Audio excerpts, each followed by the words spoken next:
तपाईहरुलाई यस reading as based च्यानलमा हार्दिक स्वागत छ।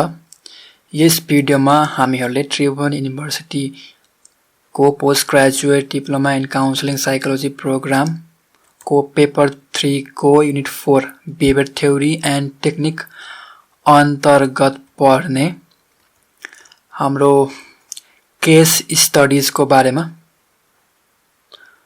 कुरा गर्न गइरहेको छु। र केस स्टडीज हाम्रो यो सिलेबसमा चाहिँ केस स्टडीज मात्र भन्ने पनि मैले चाहिँ एक्स्ट्रा कुराहरु पनि मेन्सन गरेको जस्तै हाम्रो चाहिँ behaviour therapy research, case studies, reversal studies, multiple baseline studies and experiments को बारेमा पनि एक्स्ट्रा कुराहरु मैले समावेश गरेको छु केस स्टडीज बाहेक। र आउनुहोस् हामी सुरु गरौँ आजको यस भिडियोलाई। हाम्रो टपिक छ केस स्टडीज, तर मैले केस स्टडीज लाई अलिकति ब्रोड केस स्टडीजमा मात्र सीमित नभएर मैले चाहिँ अलिकति ब्रोडली धेरै कुरा समेट्नको लागि मैले बिहेभियर थेरापी रिसर्च भन्ने टपिक दिएको छु। र आउनुहोस् हामी अब सुरु गरौँ हाम्रो यस भिडियोलाई।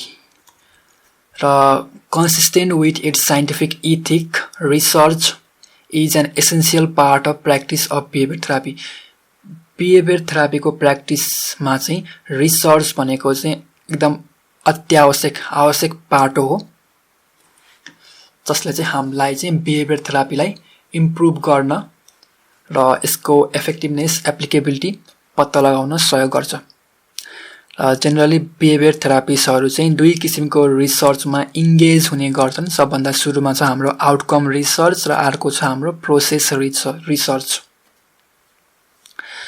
र पर्पज अफ आउटकम रिसर्चको पर्पज चाहिँ दुईटा यस प्रकार रहेको छ। To evaluate the success of specific treatment for a particular client को लागि स्पेसिफिक ट्रिटमेन्ट कतिको इफेक्टिभ भयो त भन्ने कुरा मूल्याङ्कन गर्नको लागि एउटा पर्पज त्यो भयो।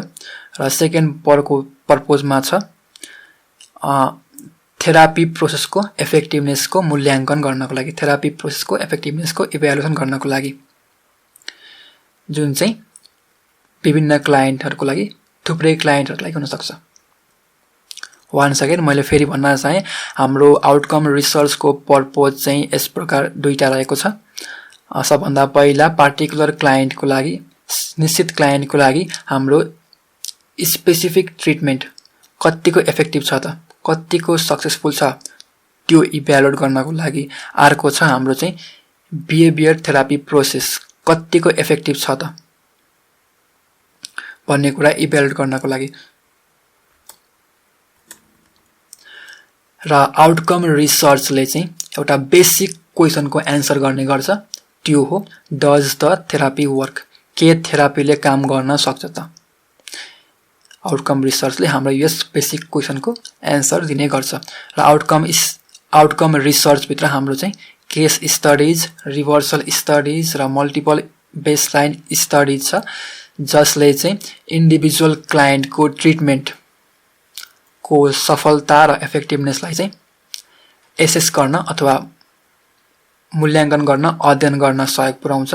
र कहिलेकाहीँ चाहिँ हाम्रो यो बिहेभियर थेरापी प्रोसिड्युरको, ट्रिटमेन्ट प्रोसिड्युरको जेनरल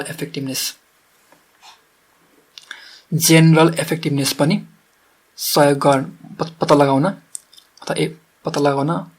सहयोग गर्छ। तर यो चाहिँ कहिलेकाहीँ मात्र हुने गर्छ। र जेनरली धेरै जस्तो अवस्थामा चाहिँ केस स्टडीज, रिभर्सल स्टडीज र मल्टिपल बेसलाइन स्टडीज चाहिँ हाम्रो चाहिँ इन्डिभिजुअल क्लाइन्टको लागि चाहिँ ट्रिटमेन्ट कतिको सफल भयो भन्ने कुरा चाहिँ हेर्नलाई चाहिँ प्रयोग गर्ने गरिन्छ।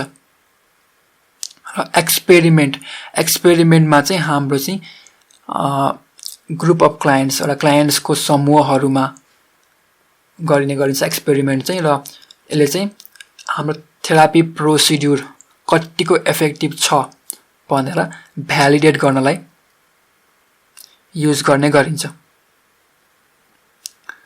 वान्स अगेन मैले फेरि पनि एक्सपेरिमेन्ट चाहिँ हाम्रो क्लाइन्टहरुको समूहमा गर्ने गरिन्छ र यसले चाहिँ हाम्रो थेरापी प्रोसिड्युरको जेनरल इफेक्टिभनेसलाई पत्ता लगाउन अथवा इभ्यालुएट गर्नलाई सहयोग गर्ने गर्छ।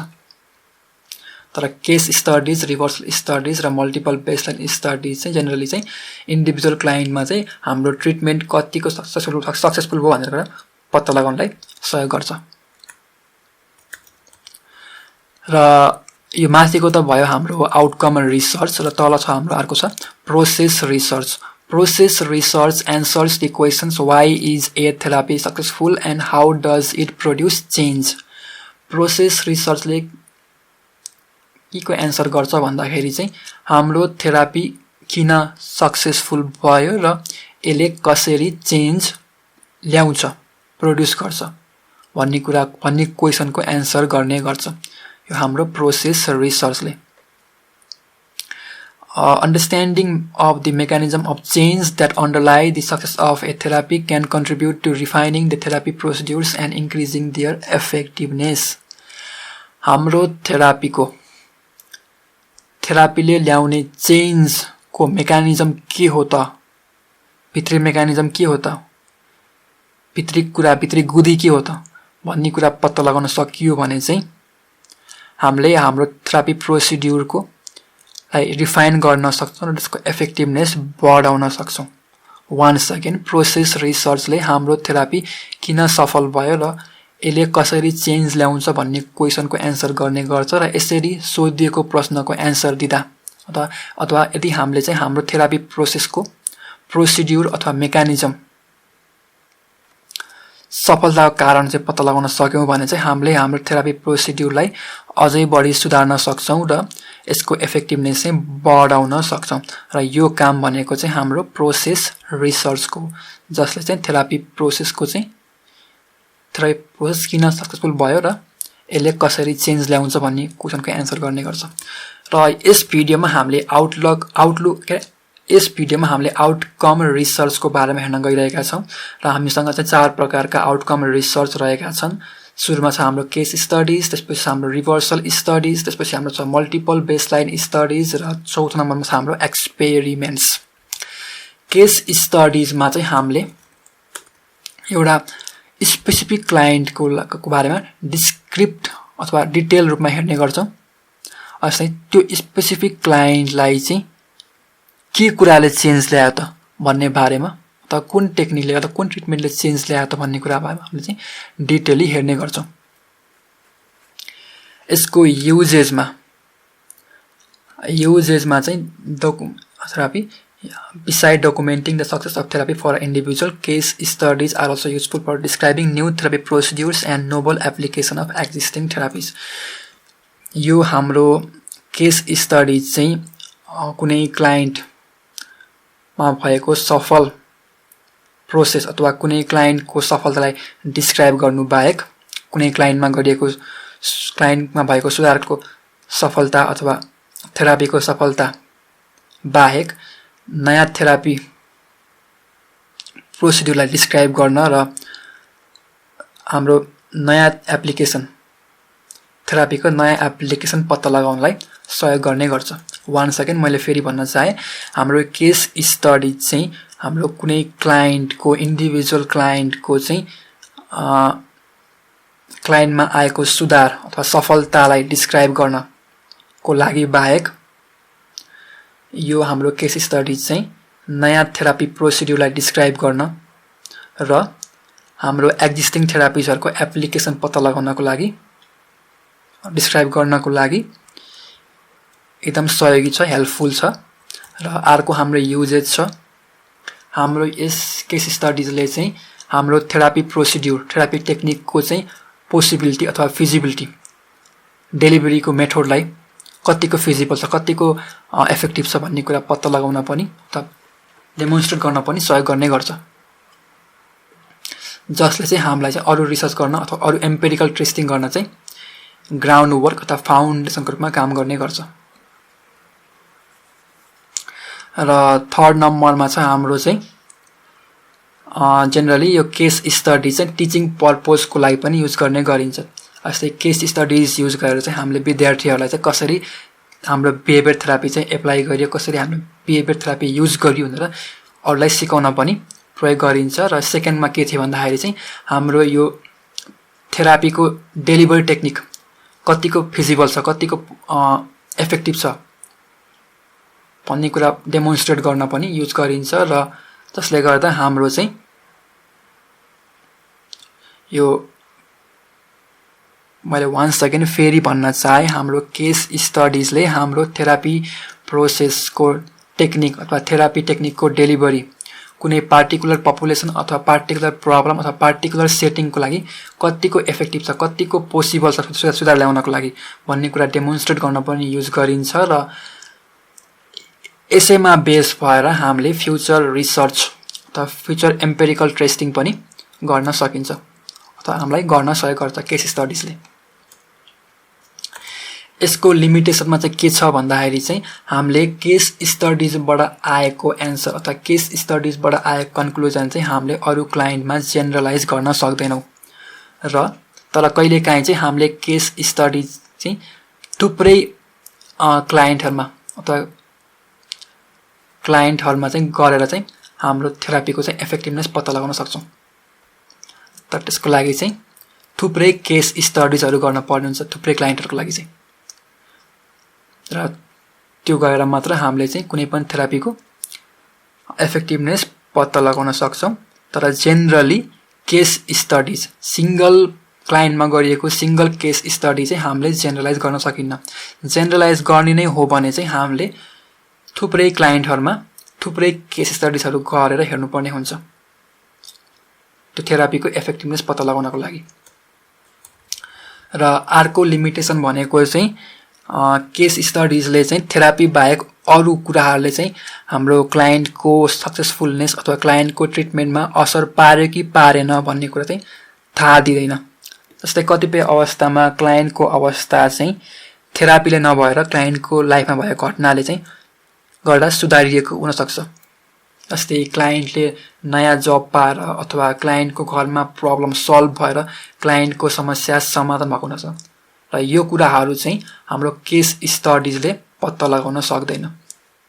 यो चाहिँ हाम्रो सेकेन्ड लिमिटेसन भयो केस स्टडिजको। र 2 मा छ हाम्रो रिभर्सल स्टडिज। रिभर्सल स्टडिजमा चाहिँ के गरिन्छ भन्दा सिस्टमेटिकली क्लाइन्टलाई सबभन्दा पहिला ट्रिटमेन्टमा इन्ट्रोड्युस गरिन्छ क्लाइन्टमा बिहेभियर थेरापी युज गरिन्छ र युज गरिसकेपछि त्यो थेरापी फेरि हामीले क्लाइन्टलाई फेरि क्लाइन्टको थेरापी फेरि हामीले विथड्रल गरिन्छ क्लाइन्टलाई फेरि हामीले थेरापी दिन बिहेभियर थेरापी दिन छोडिन्छ ताकि हामीले पत्ता लगाउन सकौं कि क्लाइन्टको टार्गेट बिहेभियरमा के हुन्छ बिहेभियर थेरापी दिदा र नदिदाखेरि। यसलाई हामीले यस्तो स्टडिजलाई हामीले रिभर्सल स्टडिज भन्ने गर्छौं जहाँ चाहिँ सुरुमा क्लाइन्टलाई चाहिँ बिहेभियर थेरापी दिइन्छ र दिएपछि फेरि त्यसलाई विथड्रल बिहेभियर थेरापी दिन फेरि छोडिन्छ र हामीले क्लाइन्टको बिहेभियर टार्गेट बिहेभियरमा कस्तो खाले असर पर्छ कस्तो खाले सुधार आउँछ अथवा आउँदैन भन्ने कुरा चाहिँ एक्जामिन गर्ने गर्छौं। यसलाई हामीले रिभर्सल स्टडिज भन्ने गर्छौं र रिभर्सल स्टडिजमा कम्तिमा पनि 3टा फेज हुने गर्छ। सबभन्दा सुरुमा छ हाम्रो बेसलाइन ट्रिटमेन्ट र रिभर्सल।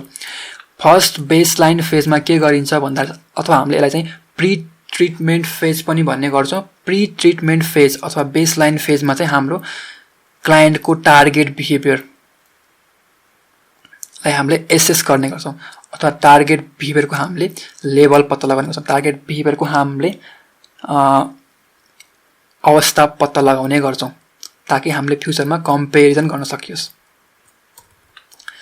र सेकेन्ड फेजमा छ हाम्रो चाहिँ ट्रिटमेन्ट चाहिँ इन्ट्रोड्युस गरिन्छ र टार्गेट बिहेभियरलाई पनि साथसाथै एसेस गर्दै लगिन्छ। वन्स अगेन फर्स्ट फेजमा हामीले चाहिँ टार्गेट बिहेभियरलाई एसेस मात्र गर्ने गर्छौं अथवा टार्गेट बिहेभियरको लेभल मात्र चेक गर्ने गर्छौं जसले चाहिँ हाम्रो फ्युचरको लागि चाहिँ कम्पेरिजनको मा सहयोग गर्छ। फ्युचरमा हामीलाई कम्पेरिजन गर्न सहयोग गर्छ र फर्स्ट फेजलाई हामीले बेसलाइन अथवा प्री ट्रिटमेन्ट फेज भन्ने गर्छौं र सेकेन्ड फेज भनेको चाहिँ हाम्रो ट्रिटमेन्ट फेज हो र ट्रिटमेन्ट फेजमा चाहिँ हाम्रो क्लाइन्टलाई चाहिँ बिहेभियर थेरापी इन्ट्रोड्युस गरिन्छ र क्लाइन्टको टार्गेट बिहेभियरलाई चाहिँ एसेस गर्दै पनि लगिनेछ। र यदि बिहेभियर थेरापी इफेक्टिभ भयो भने क्लाइन्टको बिहेभियरमा चेन्ज आउँछ बेसलाइनबाट र हाम्रो एसिलेरेसन टार्गेट बिहेभियर बढाउन चाहेको डिजायरेबल बिहेभियर चाहिँ बढेर जान्छ र डिसेलिरेसन टार्गेट बिहेभियर घटाउन चाहेको अनडिजायरेबल बिहेभियर चाहिँ घटेर जान्छ र यो भयो हाम्रो सेकेन्ड फेज अथवा ट्रिटमेन्ट फेज जसमा चाहिँ हामीले बिहेभियर थेरापी इन्ट्रोड्युस गरिन्छ र क्लाइन्ट साथसाथै क्लाइन्टको टार्गेट बिहेभियरलाई पनि एसेस गर्दै लगिन्छ र यसमा चाहिँ थेरापी इफेक्टिभ भएको खण्डमा क्लाइन्टको बिहेभियरमा चेन्ज आउँछ क्लाइन्टको एसिलेरेसन टार्गेट बिहेभियर इन्क्रिज हुन्छ र डिसेलिरेसन टार्गेट बिहेभियर चाहिँ घटेर जान्छ र कहिलेकाहीँ हामीले ख्याल गर्नुपर्ने हुन्छ भन्दाखेरि चाहिँ क्लाइन्टको टार्गेट बिहेभियरमा बेसलाइनबाट ट्रिटमेन्ट फेजसम्म आइपुग्दा क्लाइन्टको टार्गेट बिहेभियरमा जुन चेन्ज आउँछ त्यो चेन्ज आवश्यक छैन कि हाम्रो चाहिँ थेरापीले गर्दा नै भएको हो भन्ने कुरा यसमा चाहिँ विभिन्न फ्याक्टरहरूले चाहिँ काम गरेको हुन सक्छ र यही पत्ता लगाउनको लागि हामीले रिभर्सल स्टडिज गर्ने गर्छौं र to determine whether the therapy was influencing the change in target behavior or third phase of its study is introduced र हाम्रो क्लाइन्टको टार्गेट बिहेभियरमा के साँच्चै नै बिहेभियर थेरापी कारणले चेन्ज आएको हो त या होइन भन्ने कुरा डिटरमाइन गर्नको लागि हामीले चाहिँ यस रिभर्सल स्टडिजको थर्ड फेज इन्ट्रोड्युस गर्ने गर्छ यसमा चाहिँ थर्ड फेजमा चाहिँ हाम्रो चाहिँ थेरापीलाई टर्मिनेट गरिन्छ थेरापीलाई अन्त्य गरिन्छ तर हाम्रो टार्गेट बिहेभियर चाहिँ कन्टिन्युअसली एसेस गर्दै लगिनेछ त्यसैले यसलाई चाहिँ हामीले रिभर्सल फेज भन्ने गर्छ किनकि यदि थेरापी बिहेभियर थेरापीले गर्दा क्लाइन्टमा सुधार आएको रहेछ भने चाहिँ हामीले बिहेभियर थेरापी इन्ड गरेपछि अथवा बिहेभियर थेरापी हामीले दिन बन्द गरेपछि क्लाइन्टको कन्डिसनमा फेरि क्लाइन्ट कन्डिसन फेरि रिभर्स हुने गर्छ क्लाइन्टको त्यो टार्गेट बिहेभियर फेरि बेसलाइन कन्डिसनमा आउने गर्छ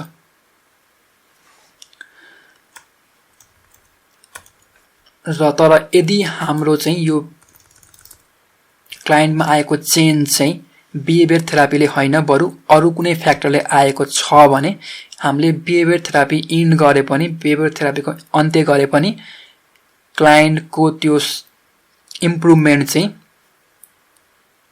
रिभर्स हुँदैन जहाँको त्यही रहन्छ तर यदि बिहेभियर थेरापीले साँच्चै नै इम्प्रुभ ल्याएको थियो बिहेभियर थेरापीले साँच्चै नै बेसलाइनबाट ट्रिटमेन्टसम्म पुग्दाखेरि चाहिँ इम्प्रुभमेन्ट ल्याएको थियो भने चाहिँ हामीले यो थर्ड फेज अथवा रिभर्सल फेज इन्ट्रोड्युस गर्ने बित्तिकै क्लाइन्टको अथवा हामीले यो ट्रिटमेन्टलाई विथड्रल गर्ने बित्तिकै अथवा हामीले थेरापीलाई इन गर्ने बित्तिकै क्लाइन्टको कन्डिसन चाहिँ पहिलाको जस्तै हुन्छ क्लाइन्टको टार्गेट बिहेभियर चाहिँ हाम्रो बेसलाइन कन्डिसनमा आउने गर्छ यसरी हामीले चाहिँ रिभर्सल स्टडिजको माध्यमबाट चाहिँ के साँच्चै नै क्लाइन्टमा आएको सुधार चाहिँ बिहेभियर थेरापीले आएको हो त या होइन भन्ने कुरा चाहिँ पत्ता लगाउन सक्छौं र रिभर्सल स्टडिजको पनि आफ्नै लिमिटेसन छ यहाँ चाहिँ तीनटा मेजर लिमिटेसन दिएको छ केस स्टडिजमा जस्तै रिभर्सल स्टडिजलाई चाहिँ हामीले जेनरलाइज गर्न सक्दैनौं सिंगल क्लाइन्टको सक्सेसलाई हेरेर हामीले जेनरलाइज गर्न सक्दैनौं बरु यो लिमिटेसनलाई ओभरकम गर्न चाहिँ हामीले चाहिँ विभिन्न रिभर्सल स्टडिज थुप्रै रिभर्सल स्टडिजहरु गरेर एउटा पार्टिकुलर थेरापी प्रोसिड्युरमा बेस भएर विभिन्न रिभर्सल स्टडिजहरु गरेर मात्र हामीले जेनरलाइज गर्न सक्छौं तर त्यसको लागि पनि हामीले चाहिँ एउटा पार्टिकुलर प्रब्लमको लागि पार्टिकुलर थेरापी प्रोसिड्युर युज गरेर विभिन्न रिभर्सल स्टडिजको मार्फतबाट मल्टिपल क्लाइन्ट्सहरुको अध्ययन गरेर मात्र हामीले जेनरलाइज गर्ने गर्छौं तर एउटा सिंगल क्लाइन्टमा गरिएको रिभर्सल स्टडिजलाई चाहिँ हामीले जेनरलाइज गर्न मिल्दैन वैधानिक हुँदैन सेकेन्डमा छ reversal studies cannot be use to evaluate the success of therapy with all types of target behaviours. जस्तै रिभर्सल स्टडिजले चाहिँ हाम्रो थेरापीको सफलता जाँच्न चाहिँ अथवा मूल्याङ्कन गर्न चाहिँ सक्दैन सबै किसिमको टार्गेट बिहेभियर लिग्यो भने, स्पेसली यदि हाम्रो टार्गेट बिहेभियर चाहिँ अरू एक्सटर्नल फ्याक्टरले मेन्टेन भएको छ भने। 1 सेकेन्ड, यदि हाम्रो टार्गेट बिहेभियर चाहिँ एक्सटर्नल फ्याक्टरले गर्दा मेन्टेन भएको छ भने चाहिँ हामीले रिभर्सल स्टडिजको मार्फतबाट चाहिँ त्यस्तो थेरापीको चाहिँ सक्सेस इभ्यालुएट गर्न सक्दैनौँ। र अर्को छ हाम्रो रिभर्सल स्टडिज चाहिँ सबै अवस्थामा चाहिँ उपयुक्त नहुन पनि सक्छ। जस्तै यदि हाम्रो टार्गेट बिहेभियर चाहिँ एकचोटि चेन्ज ल्याएपछि लामो समयसम्म त्यो चेन्ज चाहिँ रहिरहेको छ भने चाहिँ त्यस्तो अवस्थामा हाम्रो यस रिभर्सल स्टडी चाहिँ इफेक्टिभ हुँदैन। फर इक्जाम्पल, एकचोटि विद्यार्थीलाई पढ्न सिकाएपछि उसले चाहिँ लामो समयसम्म चाहिँ पढ्न सक्छ।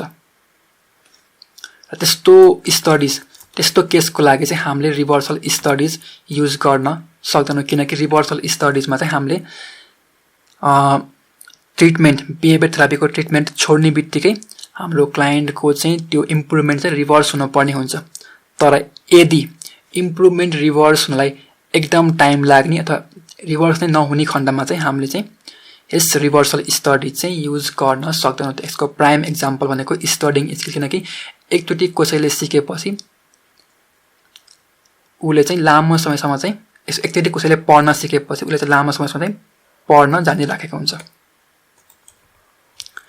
थर्डमा छ रिभर्सल थेरापीमा चाहिँ रिभर्सल स्टडिजमा चाहिँ हामीले क्लाइन्टको थेरापी विथड्रल गर्नु चाहिँ अलिकति अनएथिकल हुनसक्छ, किनकि इमोरल हुनसक्छ। किनकि कहिलेकाहीँ चाहिँ हामीले चाहिँ त्यो ट्रिटमेन्ट चाहिँ क्लाइन्टको सेल्फ डिस्ट्रक्टिभ बिहेभियरलाई रिड्युस गर्नको लागि प्रयोग गरिएको हुनसक्छ र त्यस्तो ट्रिटमेन्ट हामीले बन्द गर्ने बित्तिकै क्लाइन्टमा फेरि त्यो सेल्फ डिस्ट्रक्टिभ ह्याबिट अथवा बिहेभियर चाहिँ आउने गर्छ। फर इक्जाम्पल, हाम्रो रिभर्सल स्टडी चाहिँ रक्सी खाएका बेलामा ड्राइभिङ गर्ने बिहेभियरलाई बिहेभियरमा केन्द्रित भएर गरिएको छ भने त्यस्तो अवस्थामा चाहिँ हामीले चाहिँ बिचमै ट्रिटमेन्ट छोड्नुपर्ने हुन्छ।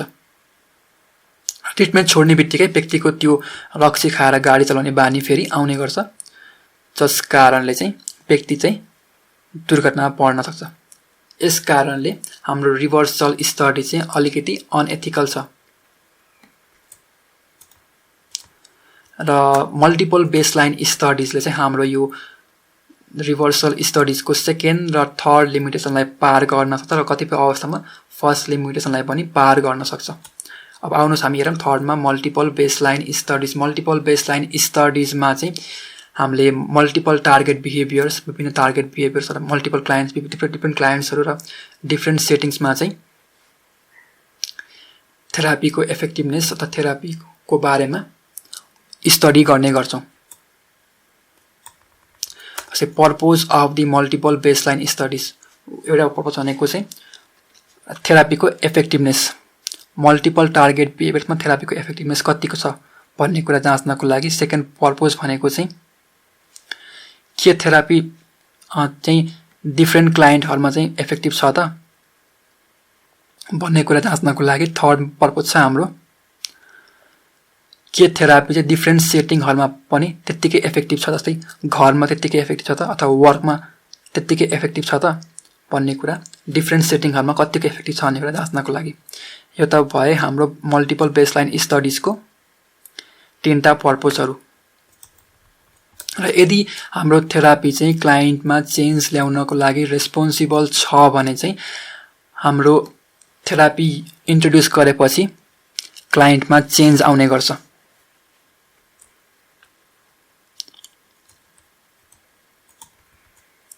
र both reversal studies and multiple studies, दुईटै हाम्रो रिभर्सल स्टडिज र मल्टिपल स्टडिजले चाहिँ केस स्टडिजले भन्दा चाहिँ धेरै इन्फर्मेसनहरू प्रोड्युस गर्ने गर्छ।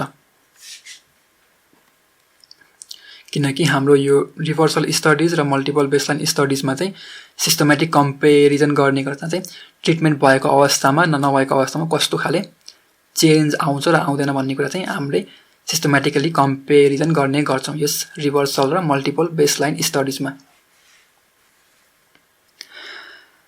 तैपनि जेनरल इफेक्टिभनेस पत्ता लगाउनको लागि हाम्रो थेरापीको जेनरल इफेक्टिभनेस पत्ता लगाउनको लागि हामीले चाहिँ एक्सपेरिमेन्ट डिफ्रेन्ट क्लाइन्टसँग चाहिँ एक्सपेरिमेन्ट गर्नुपर्ने हुन्छ र हाम्रो 4 मा आउँछ एक्सपेरिमेन्ट्स चाहिँ हाम्रो चाहिँ जेनरल इफेक्टिभनेस पत्ता लगाउन गर्ने गरिन्छ। यो चाहिँ अलिकति फरक छ र हाम्रो एक्सपेरिमेन्टमा चाहिँ विभिन्न थुप्रै क्लाइन्टको ग्रुपहरू हुनुहुन्छ जसलाई चाहिँ ग्रुपमा बाँडिएको हुन्छ र ती ग्रुपहरूलाई चाहिँ एकै किसिमको ट्रिटमेन्ट दिइन्छ र एकै किसिमको एक्सटर्नल फ्याक्टरहरू पनि दिने गरिन्छ। एक्सपेरिमेन्टमा चाहिँ हाम्रो एउटा ग्रुपलाई चाहिँ ट्रिटमेन्ट दिएको हुन्छ अर्को ग्रुपलाई ट्रिटमेन्ट दिएको हुन्न र उनीहरू बिच चाहिँ कम्पेरिजन गर्ने गरिन्छ र हामीले चाहिँ एक्सपेरिमेन्टमा एक्सटर्नल फ्याक्टरहरू जसले चाहिँ हाम्रो क्लाइन्टको टार्गेट बिहेभियरमा असर पुर्याउन सक्छ त्यसलाई पनि कन्ट्रोल गरिएको हुन्छ। Experiments are the primary research methods used to evaluate the general effectiveness of a treatment as opposed to its specific effectiveness in a particular case. जस्तै हाम्रो यो case studies reversal studies multiple baseline स्टडिजहरू चाहिँ particular केसहरूको effectiveness पत्ता लगाउन चाहिँ useful थियो तर हाम्रो एक्सपेरिमेन्ट चाहिँ प्राइमरीले चाहिँ जेनरल इफेक्टिभनेस पत्ता लगाउनलाई चाहिँ युज गर्ने गरिन्छ र एक्सपेरिमेन्टले हाम्रो चाहिँ यो क्वेसनको एन्सर गर्ने गर्छ। Is the therapy responsible for the changes in clients target behaviours?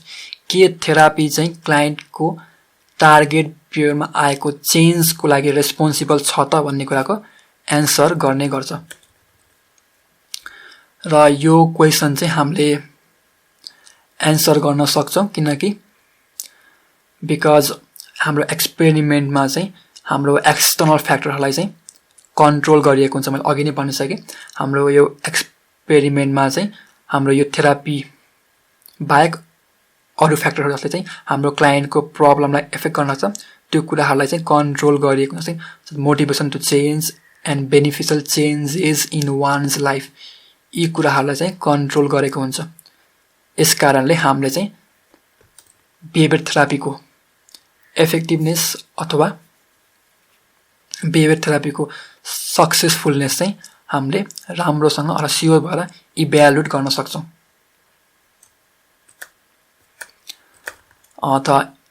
साधारण र सिम्पल खाले एक्सपेरिमेन्टमा चाहिँ रिसर्चरले चाहिँ क्लाइन्टहरूलाई चाहिँ ऱ्यान्डमली दुईटा ग्रुपमा चाहिँ एसाइन गर्ने गर्छ। दुईटा मध्ये एउटा ग्रुपमा एसाइन गर्ने गर्छ क्लाइन्टहरूलाई चाहिँ र ऱ्यान्डम एसाइनमेन्ट भनेको कस्तो भन्दाखेरि चाहिँ हरेक क्लाइन्टको चाहिँ एउटा ग्रुपमा पढ्ने चान्स चाहिँ बराबर हुन्छ र दुईटा ग्रुपमा पढ्ने चान्स चाहिँ बराबर हुन्छ। तर ऱ्यान्डमले एसाइन गर्दाखेरि चाहिँ कि त क्लाइन्ट फर्स्ट ग्रुपमा कि त क्लाइन्ट सेकेन्ड ग्रुपमा पढ्ने गर्छन् र उनीहरूको फर्स्ट ग्रुपमा अथवा सेकेन्ड ग्रुपमा पढ्ने चान्स चाहिँ बराबर हुन्छ। हामीले चाहिँ ऱ्यान्डमली एसाइन गर्ने गर्छौँ चिट्ठाबाट होला केहीबाट होला आफ्नो मेथड हुन्छ र दुईटा ग्रुप हुन्छ। दुईटा ग्रुपमा एउटा ग्रुप चाहिँ ट्रिटमेन्ट ग्रुप हुन्छ अर्को चाहिँ हाम्रो कन्ट्रोल ग्रुप हुन्छ। ट्रिटमेन्ट ग्रुपलाई चाहिँ हामीले ट्रिटमेन्ट दिन्छ अर्को कन्ट्रोल ग्रुपलाई चाहिँ हामीले ट्रिटमेन्ट दिँदैन ताकि हामीले चाहिँ कम्पेयर गर्न सकियोस् कि ट्रिटमेन्ट दिँदा कतिको सुधार आउँछ र ट्रिटमेन्ट नदिँदा कतिको सुधार आउँछ। किनकि अभियसली ट्रिटमेन्ट दियो भने सुधार आउने गर्छ र ट्रिटमेन्ट नदियो भने चाहिँ सुधार नआउन पनि सक्छ अथवा कम सुधार आउन सक्छ र यसरी हामीले चाहिँ कन्ट्रोल ग्रुप र ट्रिटमेन्ट ग्रुप बिच कम्पेयर गरेर चाहिँ एक्सपेरिमेन्ट कुनै पनि एक्सपेरिमेन्ट चाहिँ हामीले कन्डक्ट गर्ने गर्छौँ। यो थियो हाम्रो बिहेभियर थेरापीमा गरिने रिसर्चहरू र फेरि एकचोटि हेरौँ हामीले बिहेभियर थेरापीमा गरिने रिसर्चमा हाम्रो चाहिँ आउटकम रिसर्च र प्रोसेस रिसर्च छ। आउटकम रिसर्चले चाहिँ हाम्रो चाहिँ के थेरापीले काम गर्छ त भन्ने क्वेसनको एन्सर गर्ने गर्छ र प्रोसेस रिसर्चले चाहिँ हाम्रो चाहिँ थेरापी चाहिँ किन सक्सेसफुल भयो अथवा थेरापीले चाहिँ कसरी चेन्जलाई प्रोड्युस गर्यो अथवा कसरी चेन्ज ल्यायो भन्ने कुराको एन्सर गर्ने गर्छ प्रोसेस रिसर्चले। र यस भिडियोमा हामीले चाहिँ आउटकम रिसर्चको बारेमा कुरा गर्यौँ, जसमा चाहिँ हाम्रो चाहिँ केस स्टडिज छ, रिभर्सल स्टडिज छ, मल्टिपल बेसलाइन स्टडिज छ र एक्सपेरिमेन्ट छ। केस स्टडिज चाहिँ इन्डिभिजुअल क्लाइन्टमा चाहिँ हामीले चाहिँ डिटेली गरिने स्टडीलाई हामीले केस स्टडिज भन्ने गर्छौँ। र हाम्रो त्यसपछि छ रिभर्सल स्टडिज। रिभर्सल स्टडिजमा चाहिँ हामीले सुरुमा क्लाइन्टलाई ट्रिटमेन्ट बिहेभियर थेरापीको ट्रिटमेन्ट दिन्छौँ र दिइसकेपछि सबभन्दा सुरुमा चाहिँ हामीले क्लाइन्टको चाहिँ बेसलाइन स्टडी, क्लाइन्टको सुरुको अवस्था मापन गर्छौँ। नापेपछि हामीले चाहिँ क्लाइन्टलाई बिहेभियर थेरापी दिन्छौँ। अनि बिहेभियर थेरापीपछि क्लाइन्टमा केही सुधार आउँछ। अनि बिहेभियर थेरापी दिएर सुधार आउने बित्तिकै सुधार आएपछि हामीले क्लाइन्टलाई फेरि बिहेभियर थेरापी दिन छोड्छौँ।